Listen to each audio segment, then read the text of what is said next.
नाग पंचमी पर्व पर नाग पूजा के निमित्त नाना प्रकार के अनुष्ठान किए जाते हैं। कई जगहों पर मेला लगता है जहां भगवान भगत लोग कई आश्चर्यजनक कारनामे दिखाते हैं। पुराणों में नाग को देवता माना गया है।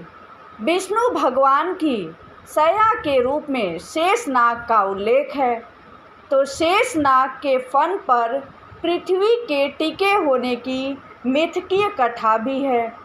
भगवान कृष्ण द्वारा उनके बचपन में यमुना नदी में निवास कर रहे नाग को नाथने की कथा तो सर्वविदित है ही। कहते हैं कि कृष्ण ने उस नाग को कुश से नाथा था। कहते हैं कि इसी वजह से कुश में आज भी विष का कुछ अंश मौजूद है, जो उसकी जड़ों को पैर में चुभने से महसूस होता है। ग्रामीण अंचलों में नाग पूजा में कुश का उपयोग आज भी किया जाता है। यह नाग पूजा नाग को वश में करने का एक अनुष्ठान है। मनसा पूजा के नाम से संपूर्ण भारत में यह प्रचलित है। यह प्रस्तुत है इसी मनसा पूजा से जुड़ी कथा, जिसे बिहुला विषधर कथा के नाम से भी जाना जाता है।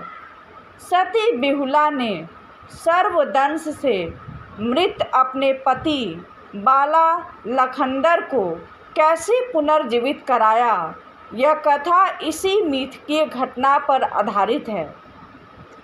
मैना, बिहुला, भवानी, बिसहर और पद्मा 5 बहनें थीं। इनका जन्म सोनदह के माया तालाब में भगवान शंकर के स्नान करने के दौरान उनकी टूटी जटा से हुआ बताया जाता है। ये 5 बहनें मृत्युलोक में अपनी पूजा कराने की महत्वाकांक्षा पाले हुई थी। इस बाबत भगवान शंकर ने उन्हें बताया था कि मृत्युलोक में चांद सौदागर नाम का एक व्यक्ति है, जो धार्मिक प्रवृत्ति का है। वह यदि इन 5 बहनों की पूजा देना स्वीकार कर लेगा तो मृत्युलोक में सब उनकी पूजा करने लगेंगे। 5 बहनें चांद सौदागर के पास जाकर मांगा कि जब मंत्रा की, तो चांद सौदागर ने वैसा करने से इनकार कर दिया। उसके इस व्यवहार से क्रूर होकर बिसहर ने इस अपमान का बदला लेने का निश्चय कर लिया। वह वेश बदलने में माहिर तो थी ही, लिहाजा वह बिसहर ब्राह्मण का वेश धारण कर अक्सर चांद सौदागर के पास आने लगी। ब्राह्मण बिसहर स्वयं निसंतान था। इस कारण चांद सौदागर भीतर से उससे घृणा करता था। चांद सौदागर के 6 पुत्र थे। उनके घर आकर ब्राह्मण वेशधारी बिसहर जिस जगह पर बैठता था, उसके चले जाने के बाद चांद सौदागर उस जगह की मिट्टी कटवा कर हटवा देता और नई मिट्टी डालकर उस जगह को गोबर से लिपवा देता था। यह जानकर ब्राह्मण बिसहर ने सोचा कि निसंतान होने के कारण ही यह सौदागर मेरा इतना अपमान कर रहा है और बाहर से भक्ति भाव दिखलाता है। बिसहर ने चांद सौदागर से इसका बदला उसे भी निसंतान बनाकर लेने का निश्चय कर लिया। सौदागर ने जब बड़े बेटे का विवाह किया तो सुहाग रात में ही बिसहर ने सांप भेजकर उसे कटवा दिया और जिससे उसकी मृत्यु हो गई। चांद सौदागर के 6 पुत्र बारी बारी से सुहाग रात में ही सर्पदंश का शिकार होकर मर गए। वह भी अब बिसहर की तरह ही निसंतान हो गया। घर में 6 विधवा बहुएं अपने दुर्भाग्य पर छाती पीटती रहती। उसकी इस दुर्दशा पर ब्राह्मण वेशधारी बिसहर मन ही मन खुश थी। कुछ समय बाद चांद सौदागर को फिर एक पुत्र हुआ, जिसका नाम रखा गया बाला लखनदर।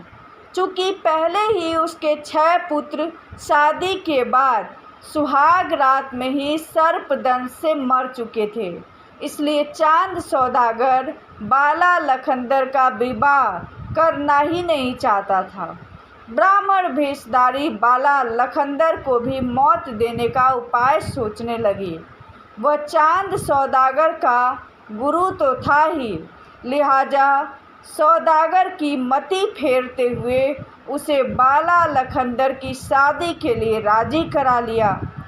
बाला लखनदर का विवाह बिहुला से हुआ। इसमें भी बिसहर वेशधारी की महत्वपूर्ण भागीदारी रही। बिहुला सब कुछ जान रही थी। उसने अपने पिता बेंचू साहू से कहा कि चांद सौदागर के 6 बेटे सुहाग रात में ही सर्पदंश के शिकार होकर मर चुके हैं। उनके 7वें बेटे बाला लखनदर से मेरा विवाह होने जा रहा है। इनका भी वही हाल होगा, इसलिए इसका पहले ही उपाय किया जाए। बिहुला के ऐसा कहने पर चांद सौदागर को एक संदेश भेजकर बेचू साहू ने एक पत्र भेजकर उनसे ऐसा घर बनवाने को कहा कि जिसमें कहीं भी एक छोटा छिद्र भी न रहे। पत्र पाते ही घर बनना शुरू हो गया।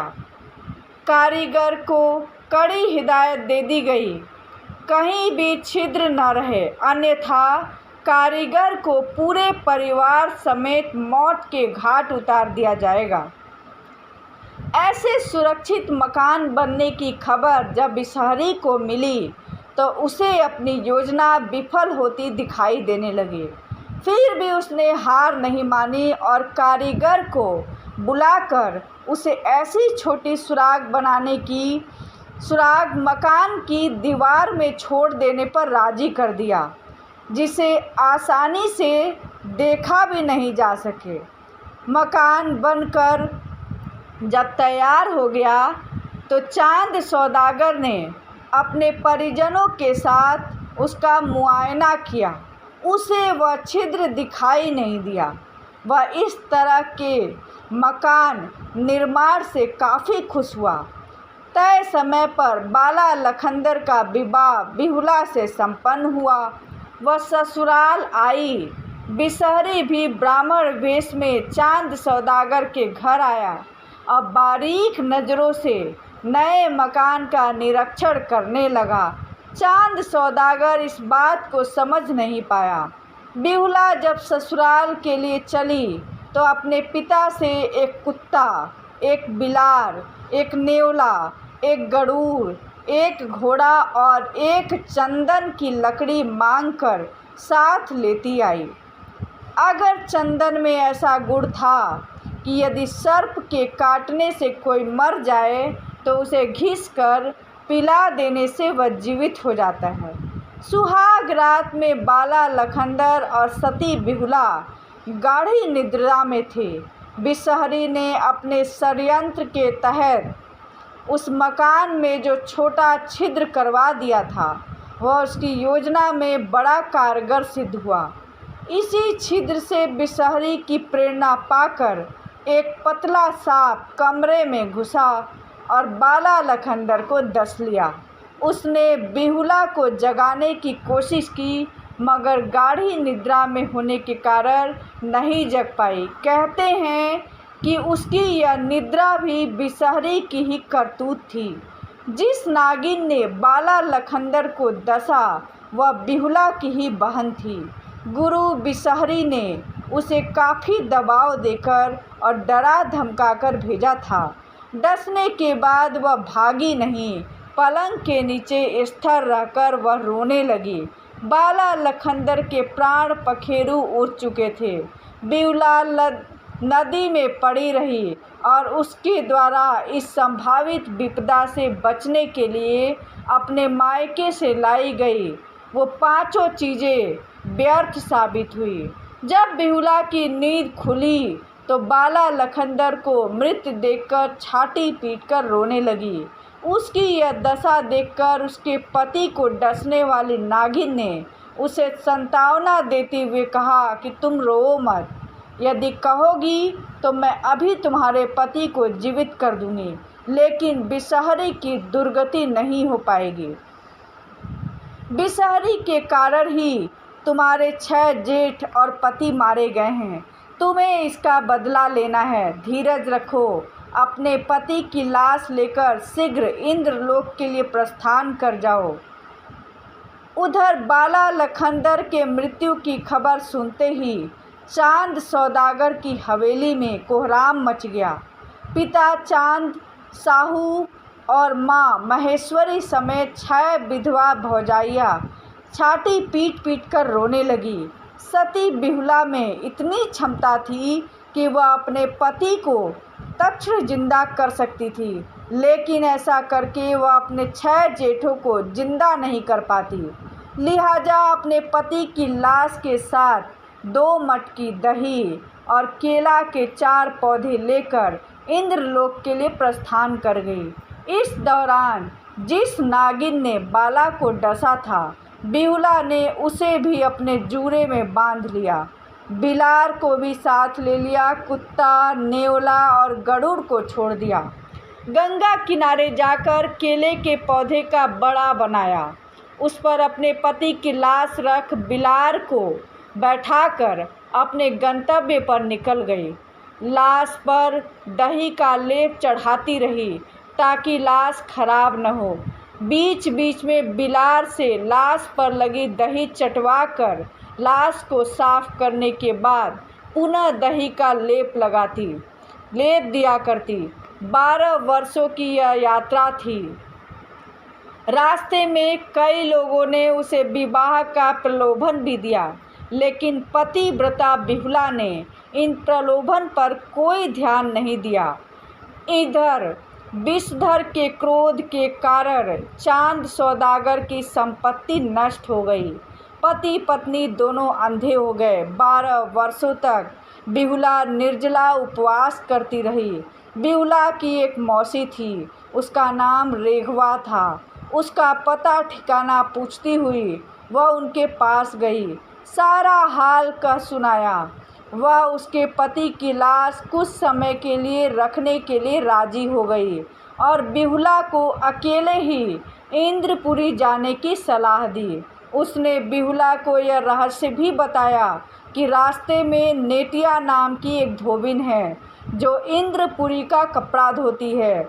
वह महाराक्षसनी है, वह देखते ही तुम्हें खा जाएगी, इसलिए उसके पास जाते ही तुम उससे मौसी का रिश्ता बना लेना, इससे तुम्हारा काम बन जाएगा।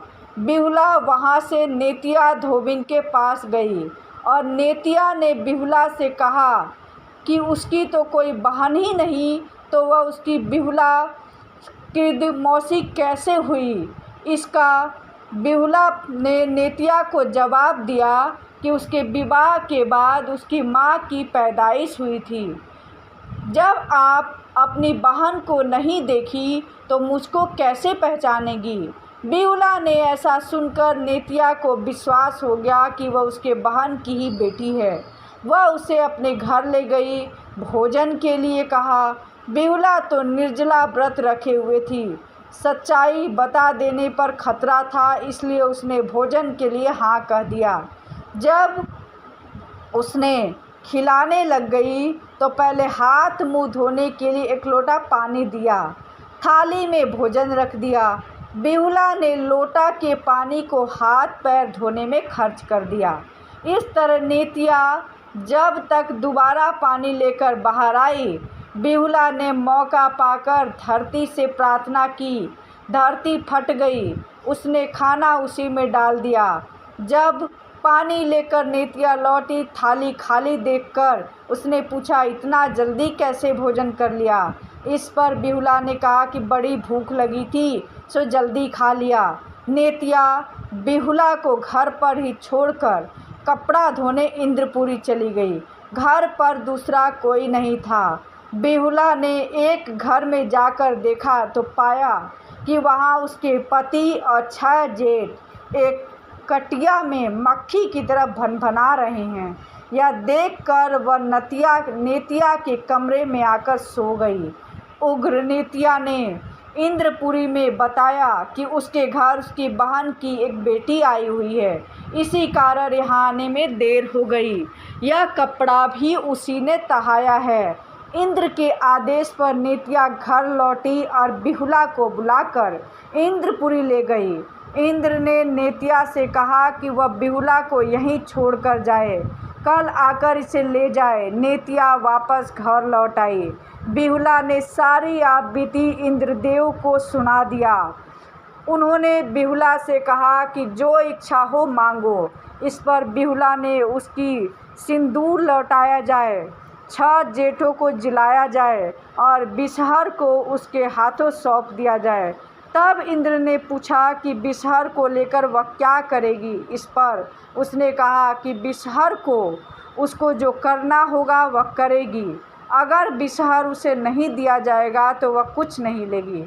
इंद्र ने मृत्युलोक से बिसहर को तुरंत इंद्रलोक लाने का आदेश दिया। बिसहर इंद्रलोक आया। यहाँ आने पर जब उसने बेहुला को देखा तो उसके होश उड़ गए। बेहुला ने बिसहर के सामने ही इंद्र को उसके तमाम कारनामों से अवगत करा दिया। बिसहर ने बेहुला द्वारा अपने ऊपर लगाए गए आरोपों का प्रमाण देने को कहा। बेहुला ने इसके लिए कुछ समय की मांग की। वह रेघवा के घर जाकर अपने पति की लाश ले आई और साक्षी के रूप में अपने जुड़े में बंधे नागिन को खोल दिया। उस नागिन ने कहा कि वह 12 वर्ष से निर्जला है, बोलने की शक्ति उसमें नहीं है, कुछ खाने के बाद ही सारा हाल बता सकूंगी।